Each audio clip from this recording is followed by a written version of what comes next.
Hello mga kainday. Alam nyo guys, ang dami kong nakikitang videos na tong ibang mga nag-tutorial. Hindi na ako magta-drop name ha. Kung ano-ano na lang ang mga pinagsasabi ng mga bawal.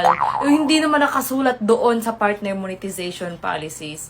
Isa na dito, yung bawal maglagay ng music sa reels. Guys, hindi po yan bawal. Panoorin nyo po ang reels ko. Andun ko po, pinapatunayan ko sa inyo na hindi bawal maglagay ng music sa reels. Pangalawa, bawal panoorin ang sariling video. Hala siya! Hindi bawal panoorin ang sariling video. Kung makikita nyo itong notification na to, si Meta na mismo ang nagsasabi sa iyo na you can watch it again. Okay? And then you can create another quality content. Another quality video. Hindi bawal panoorin ang sariling videos, guys. Promise. Simula nung ako'y pumasok dito sa pagre-reel, sa pag-content creator, pinapanood ko ang sarili kong videos. Wala lang. Hindi lang ako nagsasawa sa mukha Inday Carla. Hindi bawal panoorin ang sariling video. Bakit? Bakit hindi bawal? Guys, unang-una, kapag pinapanood mo ang sarili mong video, okay? Diyan ka mas natututo pa. Diyan mo nakikita yung mga mali na mga sinasabi mo. Diyan mo nakikita yung mga bagay na kailangan mo pang i-improve. Okay? Mga opportunities that you have to work on. Diyan mo makikita kapag pinapanood mo ang sarili mong video. Bakit pag in-upload mo, hayaan mo na lang yan? May mga notification na binibigay si Meta sa atin na this video reached 500 plays, 1,000 plays, ganyan. Watch it again. Ano yan? Siya nang nag-utos sa atin na panoorin ulit natin. Hindi bawal, okay? Hindi bawal maglagay ng music. Hindi bawal panoorin ang sariling video. At isa pa, bawal mag-count me in. Ito napaka-common talaga nito. Lalo na yung mga nagfa-follow to follow, bawal mag-count me in. Isipin nyo nga guys, pag ako nag-comment na count me in, mapa-flag ba ako kaagad? Mapipinalize ba ako kaagad? Mapaparusahan ba ako kaagad dahil sinabi ko count me in?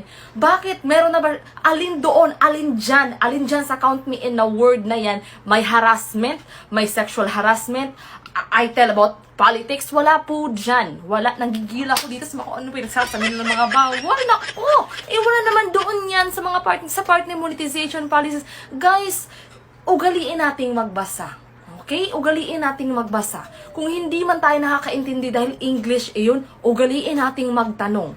Okay? Para hindi kung ano-ano na lang mga pinapaniwalaan natin. Ako, pag may nakikita akong video dyan na sabi, na bawal ito, bawal chuchuchuchu, bawal number 1, number 2, number 3, hinahanap ko kaagad yan doon sa partner monetization policy, sa community standard ni Meta.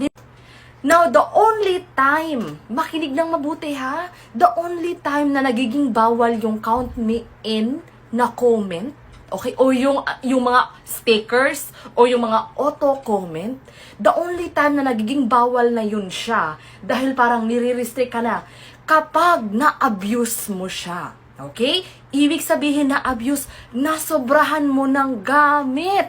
Ang sabi nga ni Catriona, anything else is okay, but in moderation. In moderation, saktuhan mo lang ding, day. Huwag mong pasobrahan. Grabe naman, mag-count me in ka 100 na beses sa loob ng 5 minuto. Ano ka, robot? Yan nga, yan ang punto ni Meta. Si Meta kasi, may system yan siya na nagde-detect ng parang robot na activity. Ano ba yung mga robot activity? Yung makapag-comment ka na masyado kang bida-bida sa loob ng 1 minuto, may 50 comments ka na dyan. Yan yung activity ng para kang isang robot. Nasobrahan mo ang paggamit, girl. Nasobrahan. So, in the same manner, katulad lang din yan na sinasabi nila na bawal panoorin ang sariling video. Hindi siya bawal, pero kung sa 1 oras ba naman wala ka ng ibang ginawa, kundi mag-autoplay lang yan, anong pinagkaiba niyan sa nag-comment ka ng 100 beses sa loob ng 5 minuto? Walang pinagkaiba. Okay? So, hindi siya bawal, wag mo lang i-abuse. Huwag mo lang pasobrahan. Ako guys, may page ako, dumaan ako sa follow to follow, hindi dito sa account na to, sa kabila kong page, dumaan ako sa count me in, follow me back, never po akong na-restrict. Alam nyo kung bakit? Dahil wais po ako mag-comment. Ina-anticipate ko na parang, napasobra na yata ako, okay, stop muna ako. Huwag ko masyading bultuhin yung isang comment ko na ang dami na kaagad. bawal mag-comment ng stickers. Lalong-lalo na sa mga live. Nagugulat ako, sabi nung may nag-comment ng sticker doon sa live ko, sabi niya, "Hoy, bawal maglagay." Sabi ko, napaisip ako, kaya ko ginagawa tong content na to para at least aware kayo ba kung ano yung mga bawal talaga, okay? Kung ano mga dapat nyong gawin. Kasi sa sobrang dami ng mga pinagsasabi na kung sino-sinong mga tao dyan, ang mga nag-tutorial na bawal ito, bawal ito, bawal. Ang gulo na. Parang sasabog na yung utak nyo. Kakaisip, naku, hindi ako pwedeng mag-comment ng sticker kasi bawal, sabi nila. Hindi ako pwedeng mag-react ng maramihan kasi bawal din, sabi nila. Hindi ko pwedeng panoorin yung sarili kong video kasi bawal, sabi nila. Guys, naman. Okay? Pag-isipan nyo ding mabuti. Stickers, mag-comment ng stickers. Do you think ilalagay yan ni Meta dyan na may option na mag-comment tayo ng stickers kung bawal yan? Hindi yan bawal. Hindi bawal. Again, the only time na naging bawal yan is yung pasobrahan mo naman. Kasi kita nyo, pag nag-comment kayo ng sticker, mabilisan yan. Hindi nyo na kailangan mag-type. In just a matter of 1 second, nakakapag-comment na kayo by just pindutin mo lang yung sticker. Ano? So yan, pindutin mo. So ang tendency kasi niyan, dahil auto-type siya, pindutin mo lang, 1 click away, nandyan na kaagad yung comment mo. Ang nangyayari, pwede mo siyang ma-abuse. Na sa loob ng 1 minuto, pwede kang mag-comment ng pagkadami-dami. Diyan ka nakakakuha ng restriction.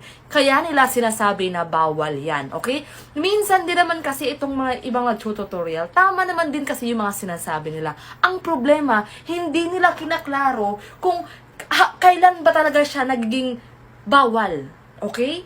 Hindi bawal yung mga bagay na pinagsasabi ko, guys. Hindi bawal mag-comment ng sticker. Hindi bawal mag-auto-type. Ginagawa ko po yan. Lalo na pag may option na auto-type.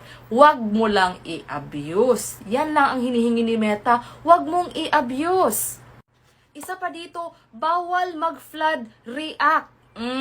Flood react. Guys, pwede naman kayong mag-react ng madamihan, pero hindi yung grabing sunod-sunod na hindi mo na talaga siya pinapanood. Yung parang pagkatingin mo, react ka agad, hindi mo na siya pinapanood at all. So, ang nangyayari, ang tendency kapag ganyan ang ginagawa mo, sa loob pa lang ng 3 segundo, nakapag 10 react ka na. Naka-react ka na ng 10 beses. Isang activity yan ng isang robot. Kaya yan nagiging restriction dahil nadedetect ka ng system ni Meta na, oy, yung ginagawa mo, activity na iyan ng pagiging isang robot. Yan ang tinatawag na spamming. Spamming. Yan ang tinatawag na spamming. Okay? Itong pagiging bida-bida natin, gamitin natin to our advantage. Ibig sabihin, pwede tayo magbida-bida. Naku, minomotivate ko talaga kayo magbida-bida, magpasikat kayo dito sa mga content nyo. Pero make sure na hindi babalik sa'yo in a negative way. Mag-count me in ka kung gusto mo. Mag-follow to follow ka kung gusto mo. Pero maging wise ka. I-anticipate mo na, nakailan na ba ako? Post muna ako maya-maya ulit. Ganyan. Hindi yung, sagunsunday. Hindi ganon. Okay? Ayan, panoorin mo ang sarili mong video, pero hindi ko sinasabing panoorin mo siya kaagad ng 12 beses o 12 times sa loob lang ng 1 minuto. Hindi rin naman pwedeng ganon. Panoorin mo siya, pwede, 1, 2, 3, pero yung kasunod na hindi mo na tinigilan, lalo na, eto, ginagawa to ng karamihan. Magpi-play sila ng mga video nila, hinahayaan lang nila dyan. It will play for hours. Okay? Nagraran yung video nila oras or buong magdamag. Yan ang nadidetect ni system ng Facebook na parang spamming na yung ginagawa mo. Abuse. Abuse na, girl. Abuse. Sana guys, marami kayong natutunan sa content na to. At sana, i-share nyo, i-follow nyo ako. See you on my next tutorial video. Love you!